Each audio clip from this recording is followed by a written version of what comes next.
Le mot soif est un mot-clé de la parole de Dieu d'aujourd'hui. Parce qu'on trouve ce mot dans la première lecture et de même dans l'évangile de Saint Jean. D'après le livre de l'Exode, le peuple d'Israël souffrit de la soif au désert, car ce désert est toujours lieu d'épreuve pour la foi. Mais ici, ce n'est plus Dieu qui met son peuple à l'épreuve, c'est le peuple qui met son Dieu à l'épreuve. Tenaillé par la soif, ce peuple murmurait et doutait de la fidélité du Seigneur et même voulait l'obliger d'intervenir en sa faveur. À la prière de Moïse, Dieu montre qu'il est à la fois le rocher d'Israël et la source à jamais jaillissante de la vie et du salut. Cette idée a été reprise par l'Évangile au travers de la rencontre de Jésus et de la Samaritaine.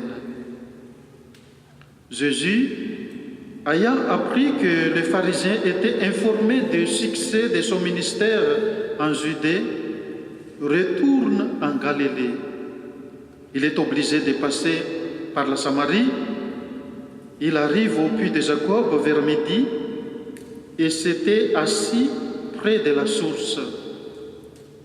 Une femme samaritaine vient puiser de l'eau et Jésus lui demande à boire, car ses disciples étaient allés acheter des provisions. À l'occasion de la rencontre d'une Samaritaine avec Jésus, Saint Jean trace les étapes progressives de la foi qui accueille la révélation. À la demande de Jésus, « Donne-moi à boire », cette femme ne ferme pas, mais elle s'étonne, car les Juifs n'ont point de relation avec les Samaritains. Les Samaritains étaient issus de mélange d'Israélites restés dans le pays lors de la captivité et des païens transportés de l'Orient dans cette contrée pour la repeupler.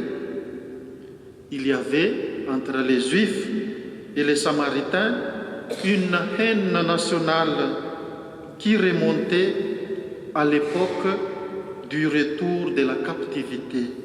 C'est pourquoi la femme samaritaine dit à Jésus, « Comment toi, qui es juif, me demandes-tu à boire à moi qui suis une femme samaritaine ?»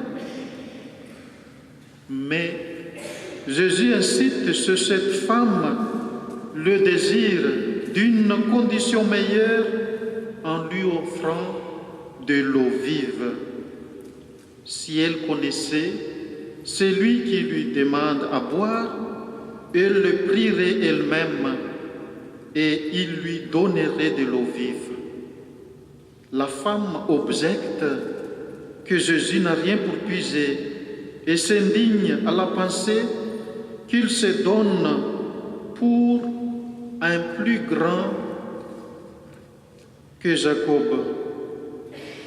Du coup, la situation se renverse. Ce n'est plus lui qui a soif, c'est elle. Et c'est Jésus qui est capable de lui donner l'eau.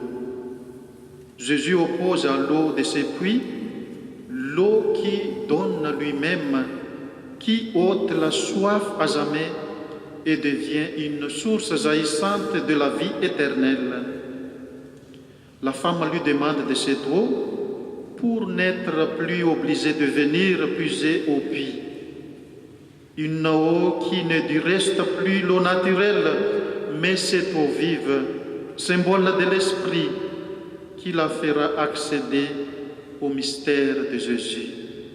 Enfin, la Samaritaine reconnaît Jésus comme Seigneur, comme un prophète.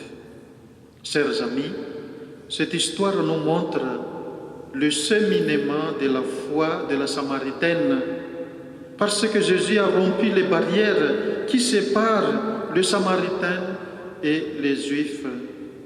Il n'y a plus Juifs et païens. Il n'y a plus Malgaches et Français, parce que nous sommes tous frères, nous sommes tous une communauté fraternelle et accueillante. C'est pourquoi le pape François nous encourage d'aller vers la périphérie, parce que l'Église doit être le lieu de la miséricorde gratuite où tout le monde se peut sentir accueilli, aimé, pardonné et encouragé à vivre la bonne nouvelle de l'Évangile. Mes frères et sœurs, la démarche synodale initiée par notre archevêque Pierre d'Ornelas est un moment favorable pour nous, afin que nous puissions proclamer la soif de la vérité, la soif de la liberté, la soif de la justice aux hommes qui ont soif de l'eau vive représentée par le Christ. Amen.